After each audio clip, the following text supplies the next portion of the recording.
Hey everyone, welcome back to the show. If you saw the first episode, you'll remember we looked at different political worldviews and how people land where they do based on values, life experiences, and perspective. Today, I want to focus in on something that I wrestle with in my own beliefs. It's something that lives right at the heart of the liberal philosophy that I personally align with, that being freedom and equality. Both are essential, but here's the challenge.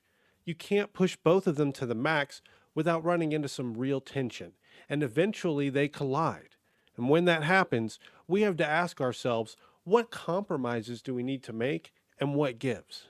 So let's break it down. We're talking about two big ideas here: freedom, meaning the ability to live your life as you choose, and equality, meaning making sure everyone has a fair shot. These aren't important, but they don't always get along. So let's talk through what this tension actually looks like in the real world. Let's start with freedom, since that's actually where my gut instinct goes first. I believe people should be free to live how they want as long as they're not hurting anyone else or taking away anyone else's freedom. Simple as that. So, how much freedom should we allow? And honestly, as much as we reasonably can, as long as it doesn't come at someone else's expense. Because freedom without limits isn't freedom, it's chaos. And that's why I think it's okay, even necessary, to limit certain harmful behaviors in order to create more freedom for everyone else. I like to imagine society as a big sandbox. The walls of the sandbox are laws and rules that we all agree to follow. Basic regulations like don't hurt anyone, don't steal from others, respect people's freedom. But within that space, you can do pretty much whatever you want. You can build castles, dig holes, make art, start a business, raise a family, or even explore new ideas. The freedom inside the sandbox is vast, but it depends on those outer boundaries being clear and respected. Some people, when they hear laws or rules, they think that that means control. But to me, good rules are what let you actually be free, and without them, the strongest person just pushes everyone else around.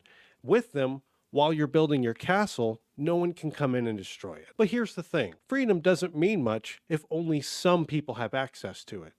And that is where equality comes in. To me, equality is about making sure that freedom actually reaches everyone. It's about equality of opportunity, not outcomes. And that means your shot at success shouldn't depend on where you're born or how much family or how much money your family has or what zip code you grow up in. I believe in safety nets that help people take risks and bounce back when life hits hard. Things like affordable healthcare, affordable education, and strong family support. These aren't handouts, they're investments in people. I also believe in tax credits and programs that lift up first time homeowners, small business owners, and parents who are doing their best to raise the next generation. Because if the freedom to chase your goals only works for the privileged few, then it's not really freedom at all. And these ideas, they're not new, but they're deeply rooted in Western society. The classical liberals of the Enlightenment era were fighting for freedoms that at the time were revolutionary. They pushed back against kings, church control, and censorship.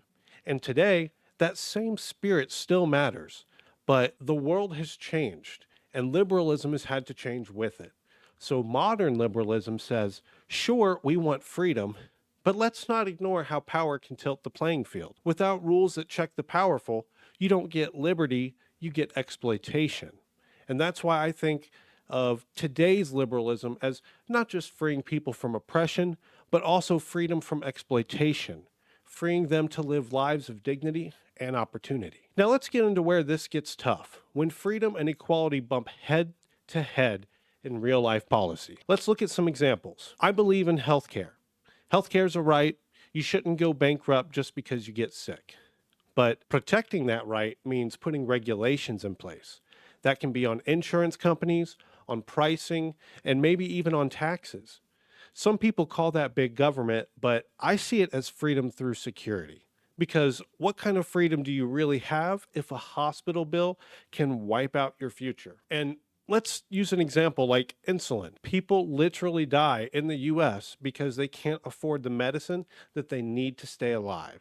It's not because it doesn't exist, but because it's priced out of reach.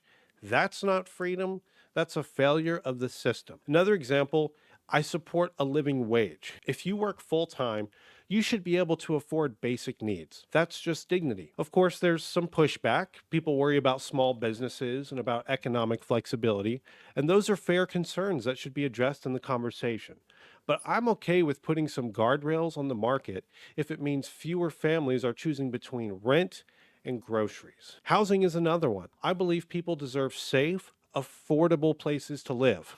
But in a system where profit drives everything, that doesn't always happen. Let's take the Grenfell Tower fire in London back in 2017. 72 people lost their lives in a tragedy that could have been prevented. The building was wrapped in highly flammable cladding that failed safety tests multiple times. Internal documents later revealed that the manufacturer knew about these failures but went ahead with the cheaper material anyway, saving roughly £40 per unit. This decision, made to cut costs, directly contributed to one of the deadliest residential fires in modern UK history. It's a heartbreaking example of what can happen when cost cutting and profits are prioritized over basic human safety. And this directly translates to freedom without responsibility costs human lives. Another example is education and risk. And I think we should want people to take risk. If that is starting a business, if that's going to school, or raising a family.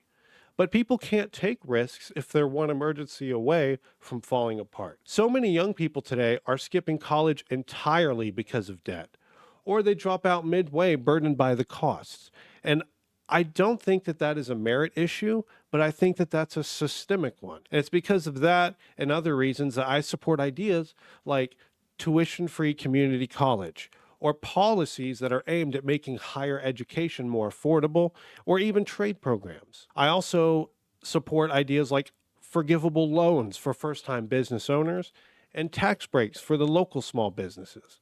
And I think childcare support and tax breaks for working parents are great too. Those aren't just nice to have, they're what make opportunity feel possible.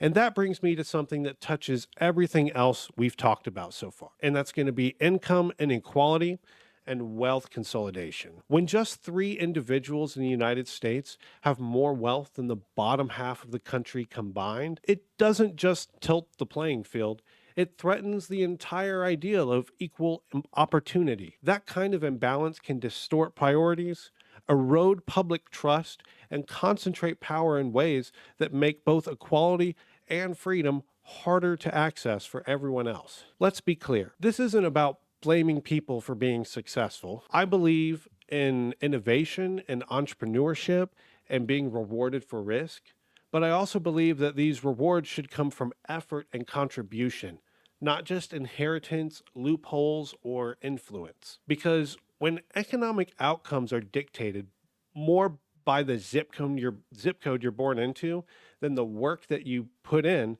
we're no longer living in a merit-based system.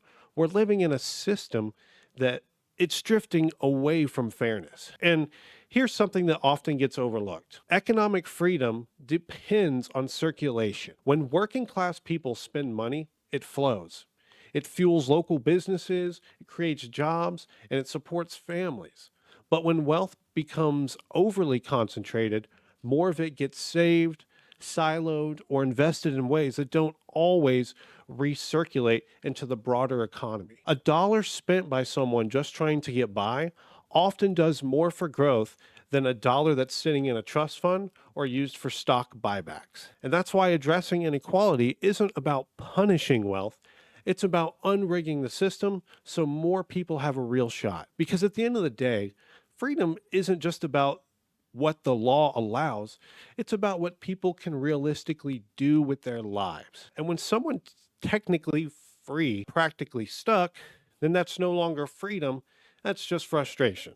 And this is why modern liberalism sees economic fairness as the opposite, not as the opposite of freedom, but as its foundation. Let's also talk about where things get off the rails. Too much freedom can lead to disaster. The 2008 global financial collapse wasn't just a blip, it was a massive failure caused by banks being allowed to take risky bets with almost no oversight. The complex financial products, the deregulated markets, and a lack of transparency created a system where short term profits were prioritized over long term stability. And when the bubble burst, it wasn't the bankers who paid the price, it was working families who lost homes, jobs, savings, and even retirement. The Surfside condo collapse in Florida was another tragic example of what happens when profit is prioritized over public safety. Structural issues were known and reported for years, but proper maintenance and repairs were delayed or ignored, largely to avoid the costs. And in the end, the building gave way and nearly 100 people lost their lives. It was a preventable disaster, and it's one that shows us how the pursuit of profit without strong regulation can put everyday lives at serious risk. And again, what I mentioned earlier, the Grenfell fire,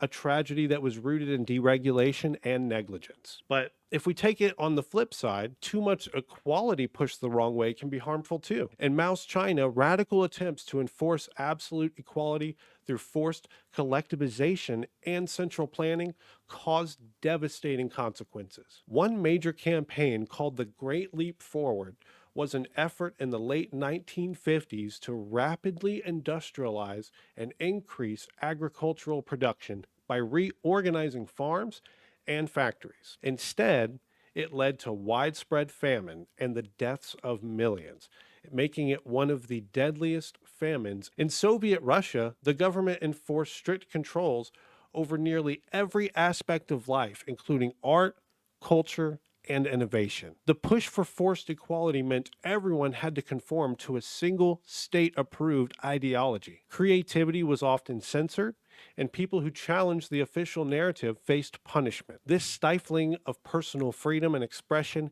crushed innovation and individuality, leaving many feeling powerless. And even today, when efforts like quotas or redistributions are applied without balance or care, they can sometimes backfire, leading to feelings of unfairness, division, or superficial representation that doesn't truly address the deeper issues. Instead of empowering people, these measures might create new frustrations or make people feel like their individuality is ignored. We need both ideals, but we need them in balance. And this is something that I keep coming back to in my own thinking. What's the point of freedom if it leaves people exhausted, isolated, or stuck? Sure, you might actually be free, but if you're working 3 jobs just to survive, how free do you really feel? And on the flip side, what's the point of equality if it strips people of their agency, creativity, or their autonomy? This is the balancing act that I think liberalism is trying to get right. And I believe in equality that lifts people up without flattening who they are. Not every solution is perfect, but if we keep asking the right questions, if we stay honest, stay grounded, and stay curious, we can keep getting better. So looking at all these examples, it's clear that this isn't just theoretical. These are real situations where the balance between freedom and equality got out of sync, and human life paid the price. These are real problems with real consequences. So when we talk about freedom and equality, I don't see them as enemies.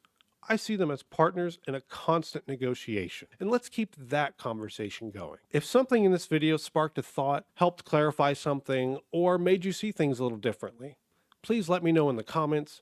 And if you want to support more conversations like this, hit the like button, subscribe, or share with someone who you think would appreciate it. Thank you guys again for watching. Stay curious, stay kind, and take care of each other.